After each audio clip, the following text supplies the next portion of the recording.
So we start the meditation with thinking about what's going to really help us in life, what's going to keep us safe from problems, from suffering, from the problems that we create for ourselves, and the suffering that we experience because we created those problems. So there's lots and lots of ways that we can think about that.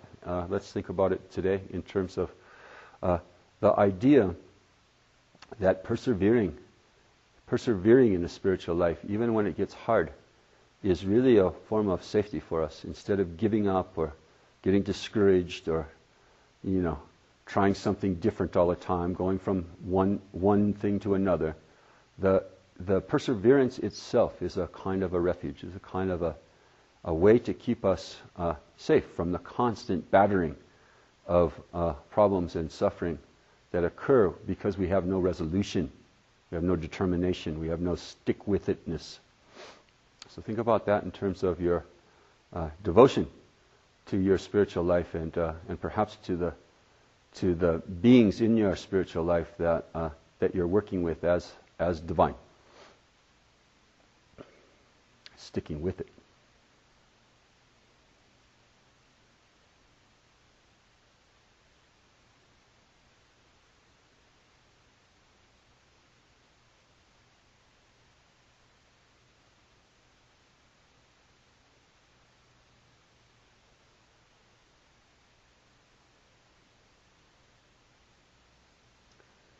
Next, think about somebody that you know personally and that you care about who is overtly suffering right now. Somebody who's got a bad disease or some kind of health problem. Maybe somebody who's very, very old. Somebody who's dying. Somebody who has major financial problems, emotional problems. Maybe it's your friend or parent or some kind of loved one. And think about them, bring them to mind. Think about their suffering. Look at their face and see it contorted with pain. And try to really, really get the feeling in your gut of really wanting to help them, wishing that you could do something about it.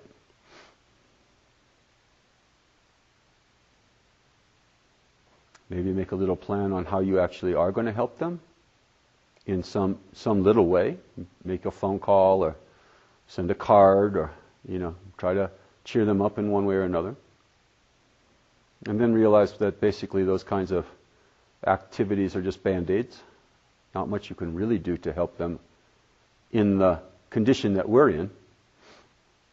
And so try to generate a wish that you could achieve the highest perfection possible for a human being in this very lifetime and soon, so that you could really help somebody like this. And realize that the way to get there is by hard work and by continuing to steadfastly practice a spiritual life without gaps and without giving up and without getting tired and resting for long periods of time, but steadfastly practicing the spiritual life so you can really help somebody like this.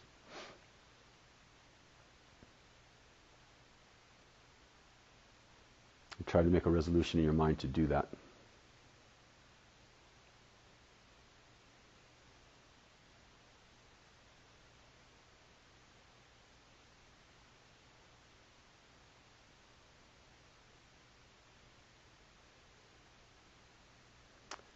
Now visualize the holy being in front of you. Think about who that holy being is.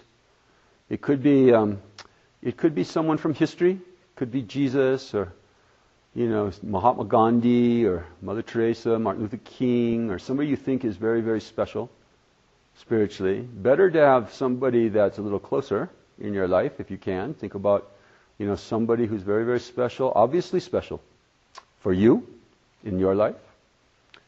If you have a formal religious teacher, it should probably be them. And visualize them in front of you. Feel their presence here. Try to get the image very, very clear. Visualized image very, very clear in your mind, sitting right in front of you. At the same height, looking you directly in the eye. And try to visualize them as totally perfect in every way. So emphasize the good qualities that you see in them that brought them to mind when I was talking about a special person. why are they special to you? What kind of qualities do they have? And really, really focus on those qualities. And just imagine that they have all kinds of other qualities that you can't see right now. Just assume that they have that. But focus on the qualities that you can see right now, and think about those.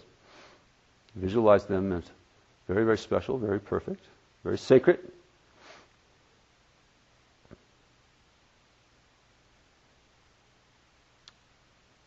And then bow down to them. Prostrate in front of them.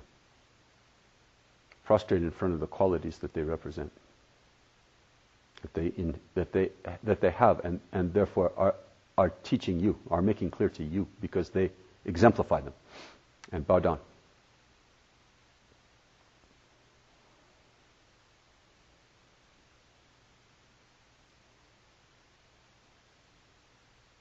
And then make a gift to them, make an offering. Go to the ATM machine and put in the card and take out all the money in your bank account and put it in front of them and say, "This is yours. I'd give up anything for you, including all my money."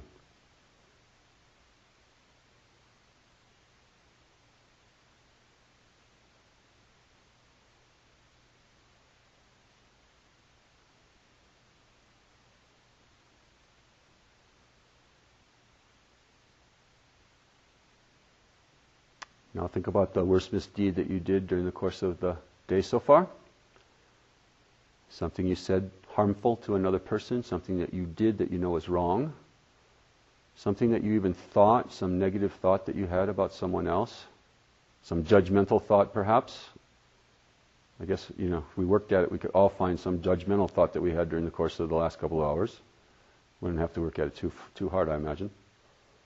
Some kind of harmful thought, some kind of selfishness, and the first thing to do to cleanse it is to admit that you did it. So you can't get rid of sin. You can't get rid of error, of mistakes, unless you first admitted that you made one. So admit it. Admit that you did it. Rehearse in your mind's eye. Rewind the videotape and see yourself doing it, saying it, thinking it. Where were you at the time? What were the circumstances? What time was it, in the morning or early afternoon?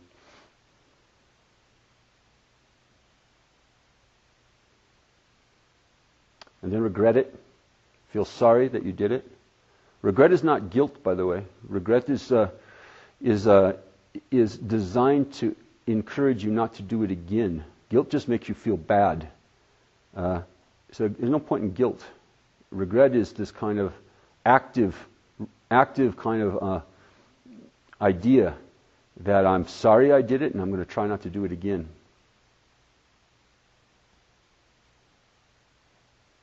And then make a little resolution not to do it again, and at least until the next session.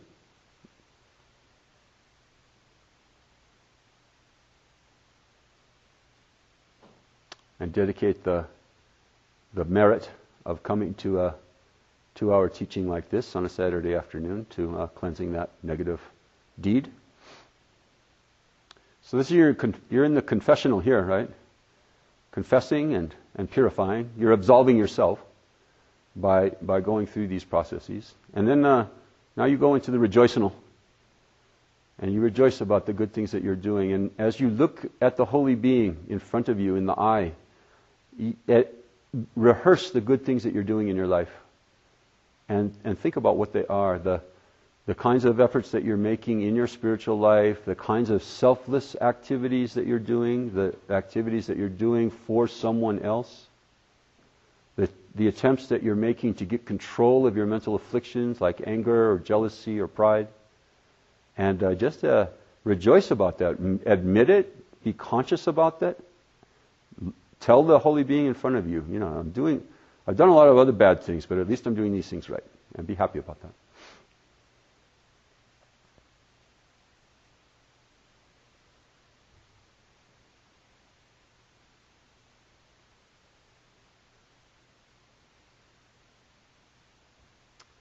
And then think about what it is that you are confused about, your failings, the doubt that you may have,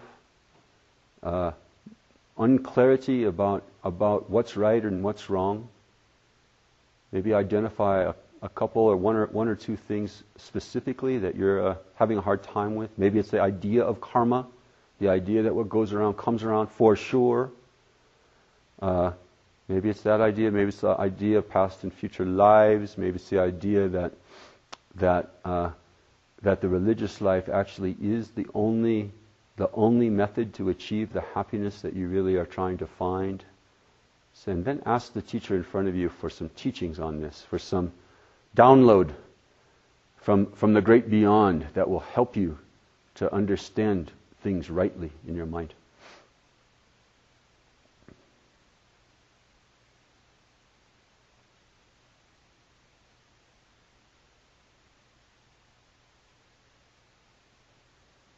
And then again, as you're holding the gaze of the sacred being in front of you, beg them to stay in your life, to never leave, to never lose the belief that there are beings like this in the world, in the universe. Ask them to stay.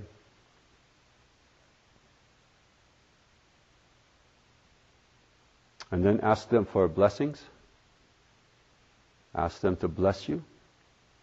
Blessing, in Buddhism we say blessing just means the ability to do what you're capable of. Ask them to help you do what you're capable of spiritually. So from their forehead comes a white light that enters your forehead. And you're now linked with them in this kind of laser-like beam of white light, like in Star Wars. So this is their blessing that they're giving to your body. And this is the ability now to do the right thing in your actions, to reach your highest capability when it comes to the actions that you perform in the world, and feel that blessing strongly. And then from their throat, ruby red light links their throat to your throat, and feel the blessings of speech. And feel strongly the ability now to speak wisely, kindly, intelligently, compassionately.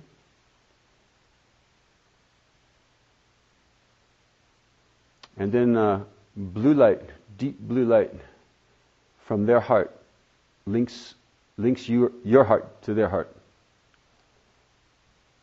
And then feel your ability to think properly, to think wisely and compassionately change. Feel empowered now to have a better mind, clearer mind, happier mind, more compassionate and loving mind. Thanks to the empowerment, the blessings from the Guru. And just hold those three lights now and feel that kind of closeness, that kind of a bond that you have with the Lama, with the Guru, and the blessings that you get of body, speech, and mind.